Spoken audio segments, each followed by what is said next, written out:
Hello नमस्कार जय हिंद साथियों, स्वागत है आप सभी का कॉप प्रवेश यूट्यूब चैनल में। हम विज्ञान के महत्वपूर्ण प्रश्न के बारे में बात करेंगे और साथ ही हम प्रत्येक दिन 70 से 75 प्रश्न विज्ञान के करते हैं जो कि एग्जाम के पार्ट बन चुके हैं। तो ये रिवीजन करने का सबसे अच्छा तरीका है। तो आप इस वीडियो को शुरू से लेकर अंत तक देखें। चलिए देखते हैं पहला प्रश्न क्या दिया हमें। पहला प्रश्न दिया है कि प्रयोगशाला में सर्वप्रथम डीएनए का संश्लेषण किया था। किसने किया था? तो हरगोविंद खुराना जी ने जो है वो प्रयोगशाला में सर्वप्रथम डीएनए का संश्लेषण किया। प्रश्न दूसरा हो जाएगा हमें, पैतृकता सिद्ध करने में सहायक होता है। तो ये होता है कौन? डीएनए और फिंगर प्रिंटिंग टेस्ट। डीएनए और फिंगर प्रिंटिंग टेस्ट पैतृकता सिद्ध करने में सहायक होते हैं। प्रश्न तीसरा है हमारा, डीएनए फिंगरप्रिंटिंग एवं डायग्नोस्टिक केंद्र अवस्थित है। तो कहाँ है? तो ये हैदराबाद में है। डीएनए फिंगरप्रिंटिंग और डायग्नोस्टिक केंद्र जो है वो हैदराबाद में है।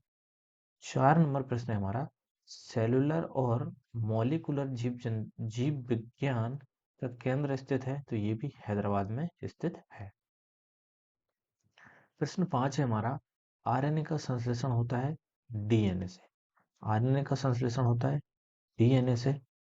प्रश्न 6 हमारा, डीएनए में शर्करा पाई जाती है तो वो राइबोस शर्करा पाई जाती है। डीएनए में शर्करा पाई जाती है तो राइबोस शर्करा पाई जाती है। प्रश्न 7 है हमारा, डीएनए में मौजूद शर्करा है। तो डीएनए में मौजूद शर्करा है डीऑक्सी राइबोस। प्रश्न 8 है हमारा कि केंद्रक में डीएनए का अंश होता है, कितना परसेंट होता है वो देखते हैं हम। केंद्रक में डीएनए का अंश जो है वो 10% होता है। ठीक है। अब नेक्स्ट प्रश्न है हमारा 9 नंबर, डीएनए बहुलक है। डीएनए न्यूक्लियोटाइड्स का बहुलक होता है। डीएनए जो है वो न्यूक्लियोटाइड्स का बहुलक होता है। प्रश्न 10 है हमारा, प्रोटीन निर्माण के लिए आदेश देता है। कौन देता है? तो डीएनए जो है वो प्रोटीन निर्माण के लिए आदेश देता है। नेक्स्ट प्रश्न हमारा 11 नंबर प्रश्न देखते हैं, प्रोटीन का निर्माण करता है RNA. RNA ribo nucleic acid. RNA का पूरा नाम होता है राइबो न्यूक्लिक एसिड और डीएनए का पूरा नाम होता है डीऑक्सी राइबो न्यूक्लिक एसिड। ठीक है। प्रश्न 12 हो जाएगा हमारा, डीएनए की श्रृंखलाएं बंधी होती हैं तो ये हाइड्रोजन बंध से बंधी होती हैं। प्रश्न 13 है हमारा, कोशिका के अंदर सूचना का प्रवाह किसके द्वारा होता है? तो कोशिका के अंदर सूचना का प्रवाह आरएनए के द्वारा होता है। प्रश्न 14 है हमारा, न्यूक्लियस के बाहर डीएनए मिलता है। तो न्यूक्लियस के बाहर डीएनए माइटोकॉन्ड्रिया में मिलता है। प्रश्न नंबर 15 है हमारा, वनस्पति विज्ञान का जनक किसे कहते हैं? तो ये थियोफ्रेस्टस को वनस्पति विज्ञान का जनक कहते हैं। प्रश्न 16 है, आधुनिक वनस्पति विज्ञान का जनक कहा जाता है। तो ये कार्लनस लीनियस को वनस्पति विज्ञान का जनक कहा जाता है। प्रश्न 17 है हमारा, वनस्पति जगत का सबसे बड़ा समूह होता है थैलोफाइटा। थैलोफाइटा जो है वो वनस्पति जगत का सबसे बड़ा समूह होता है। प्रश्न 18 है हमारा, थैलोफाइटा समूह के पौधा या थैलोफाइटा समूह का पौधा है तो कौन सा है? तो सुकाय जो है वो थैलोफाइटा समूह का पौधा है। प्रश्न 19 है हमारा, सबसे सरल स्थलीय पौधा समूह कौन सा है? तो सबसे सरल स्थलीय पौधा समूह है ब्रायोफाइटा। ब्रायोफाइटा जो है वो सबसे सरल स्थलीय पौधा है। प्रश्न 20 है हमारा, प्रथम स्थलीय पौधा माना जाता है। तो ये भी ब्रायोफाइटा को माना जाता है। नेक्स्ट प्रश्न देखते हैं हम। प्रश्न नंबर 21 दिया हो हमें कि सबसे बड़ा ब्रायोफाइटा कौन है? तो ये है डाइसोनिया। डाइसोनिया जो है वो सबसे बड़ा ब्रायोफाइटा है। प्रश्न 22 हो जाएगा हमारा, सबसे छोटा ब्रायोफाइटा। तो ये कौन सा है? तो जूओप्सिस। जूओप्सिस जो है वो सबसे छोटा है। सबसे बड़ा डाइनो डाइसोनिया है, सबसे छोटा जूओप्सिस है। ठीक है, ब्रायोफाइटा। प्रश्न 23 है हमारा, संवहन ऊतक जाइलम एवं फेलोएम का अभाव होता है। तो ये किसमें होता है? ये ब्रायोफाइटा में होता है। ठीक है। प्रश्न 24 देखते हैं हम, वनस्पति जगत का एम्फीबिया वर्ग कहलाता है। वनस्पति जगत का एम्फीबिया वर्ग कहलाता है तो ये भी ब्रायोफाइटा कहलाता है। प्रश्न 25 हो जाएगा हमारा, टेरिडोफाइटा समूह के पौधे उगते हैं तो ये कहाँ उगते हैं? नम एवं छायादार स्थानों में उगते हैं, नम एवं छायादार स्थानों में उगते हैं। ठीक है, प्रश्न 26 हो जाएगा हमारा, सबसे छोटा टेरिडोफाइट्स कौन सा है? तो ये है एजोला। एजोला जो है वो सबसे छोटा टेरिडोफाइट है। ठीक है, प्रश्न 27 हो जाएगा हमारा, शैवालों का अध्ययन क्या कहलाता है? तो शैवालों का अध्ययन कहलाता है फाइकोलॉजी। फाइकोलॉजी जो है वो शैवालों का अध्ययन कहलाता है। प्रश्न 28 है हमारा, शैवालों की कोशिका भित्ति बनी होती है, तो शैवालों की कोशिका भित्ति बनी होती है सेल्यूलोज की। सेल्यूलोज की कोशिका भित्ति बनी होती है शैवालों की। प्रश्न 29 है हमारा, अंतरिक्ष यात्री प्रोटीन युक्त जल और ऑक्सीजन प्राप्त करते हैं, तो ये कोल कोलेरेला क्लोरेला क्लोरेला शैवाल से, क्लोरेला शैवाल से जो है अंतरिक्ष यात्री प्रोटीन युक्त भोजन, जल और ऑक्सीजन प्राप्त करते हैं। प्रश्न नंबर 30 हो जाएगा हमारा, आयोडीन बनाने में उपयोगी शैवाल है, ये है लेमनेरिया। लेमनेरिया जो है वो आयोडीन बनाने में उपयोगी शैवाल है। नेक्स्ट प्रश्न देखते हैं हम, 31 नंबर प्रश्न है हमारा, कि सबसे बड़ा शैवाल क्या है? तो मैक्रोसिस्टिस। मैक्रोसिस्टिस जो है सबसे बड़ा शैवाल है। प्रश्न 32 हमारा, सबसे छोटा सवाल क्या है? तो ये है क्लेमाइडोमोनास। क्लेमाइडोमोनास जो है वो सबसे छोटा सवाल है।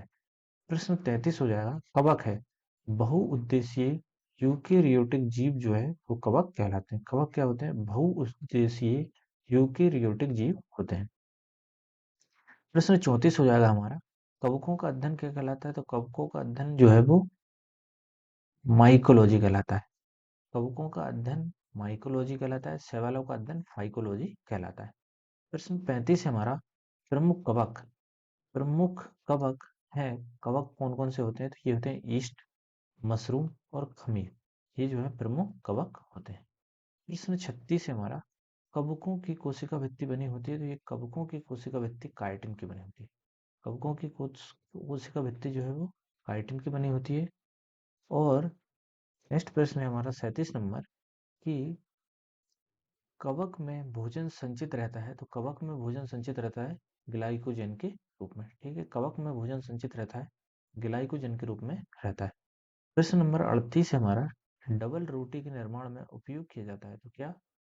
सैक्रोमाइसिस नामक कवक। सैक्रोमाइसिस नामक कवक जो है वो डबल रोटी के निर्माण में उपयोग किया जाता है। ठीक है, प्रश्न 39 हो जाएगा हमारा, डबल रोटी बनाने में प्रयोग होता है, तो डबल रोटी बनाने में ईस्ट का प्रयोग होता है। ईस्ट क्या होता है? ईस्ट भी एक प्रमुख कवक होता है। प्रश्न 40 हमारा, शराब उद्योग में प्रयोग होता है, तो शराब उद्योग में भी ईस्ट का प्रयोग होता है। नेक्स्ट प्रश्न देखते हैं हम, प्रश्न नंबर 40 है हमारा, बेकरी में ब्रेड बनाने के लिए ईस्ट का उपयोग किया जाता है। क्यों किया जाता है? तो ब्रेड को मुलायम और लचीला बनाने के लिए। बेकरी में ब्रेड बनाने के लिए ईस्ट का उपयोग क्यों किया जाता है? तो ब्रेड को मुलायम और लचीला बनाने के लिए ईस्ट का प्रयोग किया जाता है। प्रश्न 41 हमारा, लाइकेन बने होते हैं, लाइकेन जो है वो कवक और शैवाल के मिश्रण से बने होते हैं। लाइकेन जो है वो कवक और शैवाल के मिश्रण से बने होते हैं। प्रश्न 42 हो जाएगा हमारा, लाइकेन शब्द का प्रथम प्रयोग किसने किया? तो ये थियोफ्रिस्टस ने। थियोफ्रिस्टस ने जो है वो लाइकेन शब्द का प्रथम प्रयोग किया। ठीक है, प्रश्न 43 हो जाएगा हमारा, पेड़ों की छाल पर उगने वाला लाइकेन कहलाता है, ये कोर्टिकोलस। कोर्टिकोलस जो है वो पेड़ों की छालों पर उगने वाला लाइकेन होता है।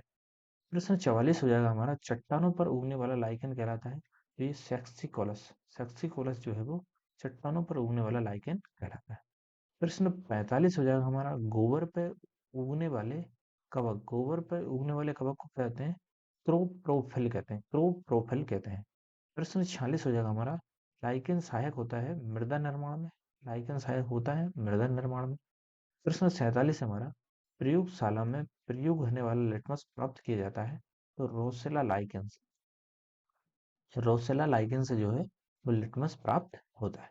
नेक्स्ट प्रश्न देखते हैं हम, कि चित्र बनाने में उपयोग में लाए जाने वाला लाइकेन है, चित्र बनाने में उपयोग में लाए जाने वाला लाइकेन है, तो ये है लोवेरिया, रिवेनिया और रेमेनीला। लोवेरिया, रिवेनिया और रेमेनीला जो है 3 प्रकार के उपयोग में लाए जाते हैं। प्रश्न 41 हो जाएगा हमारा, कि अनावृत बीजी, अनावृत बीजी या जिम्नोस्पर्म समूह के पौधों में बीज होते हैं तो ये नग्न होते हैं, यानी आवरण इनमें नहीं होता है। अनावृत बीजी में नग्न होते हैं, इनके अंदर आवरण नहीं होता है। प्रश्न 42 हो जाएगा हमारा, सबसे बड़ा अनावृत बीजी पौधा है सिकोया। सबसे बड़ा अनावृत बीजी पौधा है तो सिकोया जो है वो सबसे बड़ा अनावृत बीजी पौधा है। प्रश्न 43 हो जाएगा हमारा, सबसे छोटा अनावृत बीजी है तो ये है जेमिया पिग्मिया। जेमिया पिग्मिया जो है वो सबसे छोटा अनावृत बीजी पौधा है। प्रश्न 44 हो जाएगा हमें कि साबूदाना प्राप्त होता है तो ये साइकस से प्राप्त होता है। साबूदाना कहाँ से प्राप्त होता है हमें, तो साइकस से प्राप्त होता है। प्रश्न 45 है हमारा, अनावृत बीजी पौधों में परागण की क्रिया होती है तो वायु के माध्यम से जो है वो परागण की क्रिया होती है। ठीक है। प्रश्न 46 है हमारा, अब अब तक हम अनावृत बीजी पढ़ रहे थे, अब आवृत बीजी पढ़ेंगे। तो आवृत बीजी होते हैं एंजियोस्पर्म और ये अनावृत बीजी होते हैं जिम्नोस्पर्म। आवृत बीजी या एंजियोस्पर्म समूह के पौधों में बीज कहाँ होता है, तो ये फूल के अंदर होता है। इनमें कहाँ होता है, इनमें आवरण होता ही नहीं। ठीक है। अब देखते हैं हम प्रश्न नंबर 47 कि सबसे बड़ा आवृत बीजी पौधा है तो ये यूकेलिप्टस है। यूकेलिप्टस जो है वो सबसे बड़ा आवृत बीजी पौधा है। प्रश्न 48 देखेंगे हम कि सबसे छोटा आवृत बीजी पौधा है तो ये लेमना। लेमना जो है सबसे छोटा आवृत बीजी पौधा है। नेक्स्ट प्रश्न देखते हैं हम 49 नंबर, सबसे छोटा बीज होता है ये आर्किड। आर्किड जो है वो सबसे छोटा बीज होता है। नेक्स्ट प्रश्न देखते हैं 50 नंबर, सबसे बड़ा बीज होता है तो ये लोडोसिया। लोडोसिया जो है वो सबसे बड़ा बीज होता है। प्रश्न 51 हो जाएगा, सबसे ऊंचा पौधा सिकोया सेम्परबिरेंस। सिकोया सेम्परबिरेंस जो है वो सबसे ऊंचा पौधा होता है। प्रश्न 52 हो जाएगा, सोलेनेसी कुल के पौधे होते हैं तो ये आलू, बैगन, टमाटर, तंबाकू और मिर्च। ये सोलेनेसी कुल के पौधे होते हैं।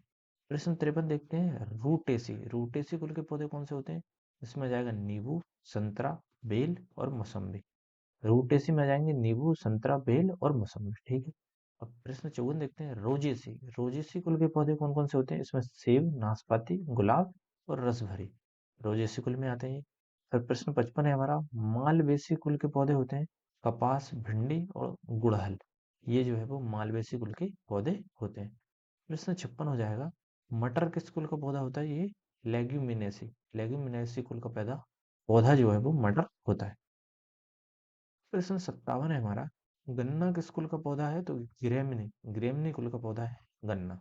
ठीक है। प्रश्न 58 है हमारा, लौंग किस कुल का पौधा है, ये मिर्टेसी कुल का पौधा है लौंग। मिर्टेसी कुल का। ठीक है, ये 59 हो। तो लौंग मिर्टेसी कुल का पौधा है।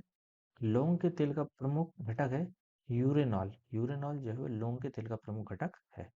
नेक्स्ट प्रश्न देखते हैं हम, 61 नंबर है कि पौधों का अवरोही भाग होता है तो ये जड़ जो है वो पौधों का अवरोही भाग होता है। प्रश्न 62 है, तुर्की रूपी जड़ के उदाहरण है तो तुर्की रूपी जड़ का उदाहरण क्या है, मूली जो है वो तुर्की रूपी जड़ का उदाहरण है। प्रश्न 63 है, कुंभी रूपी जड़ का उदाहरण है तो ये सलजम। सलजम जो है वो कुंभी रूपी जड़ का उदाहरण है।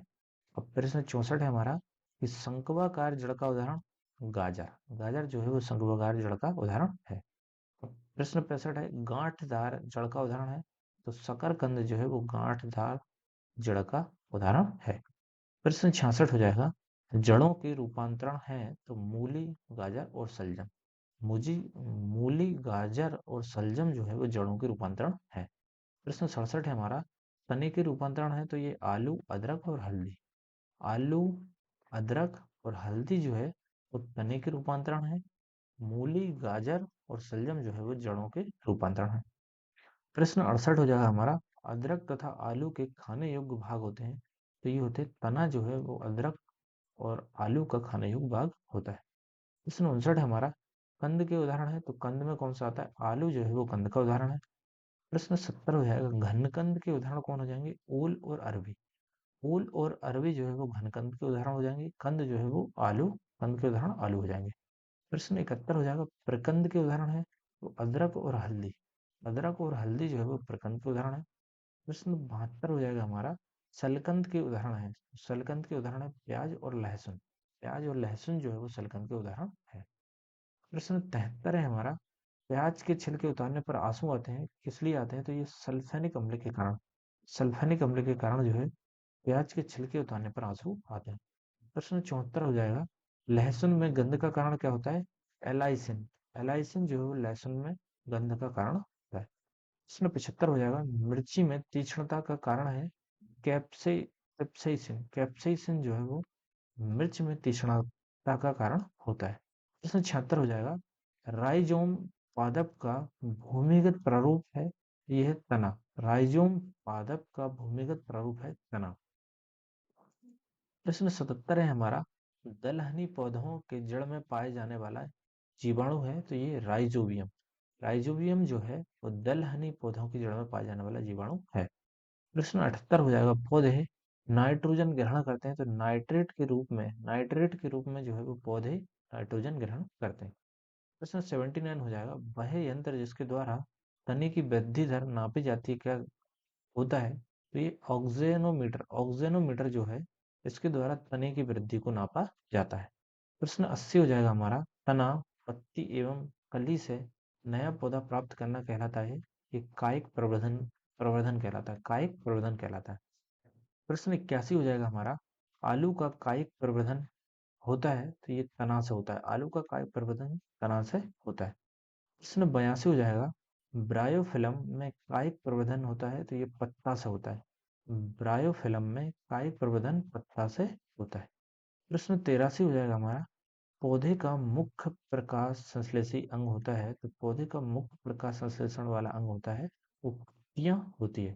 पत्तियों में, पौधे की पत्तियों में क्या पाया जाता है? तो मैग्नीशियम जो है प्रकाश संश्लेषण में पाया जाता है। प्रश्न 84 हो जाएगा, पत्तियों में अति सूक्ष्म छिद्र जो कि रंध्र कहलाते हैं, रंध्र कहलाते हैं। प्रश्न 85 हो जाएगा, पत्तियां सांस लेती हैं, तो पत्तियां जो है वो स्टोमेटा से सांस लेती हैं। पत्तियां स्टोमेटा से सांस लेती हैं। तो आज के वीडियो में हमने दोस्तों 85 प्रश्न जो कि एग्जाम में पूछे गए हैं और पार्ट बने कहीं ना कहीं एग्जाम का, उनके बारे में डिस्कस किया है। अगर आपको वीडियो अच्छा लगा तो प्लीज़ वीडियो को लाइक और सब्सक्राइब जरूर करें।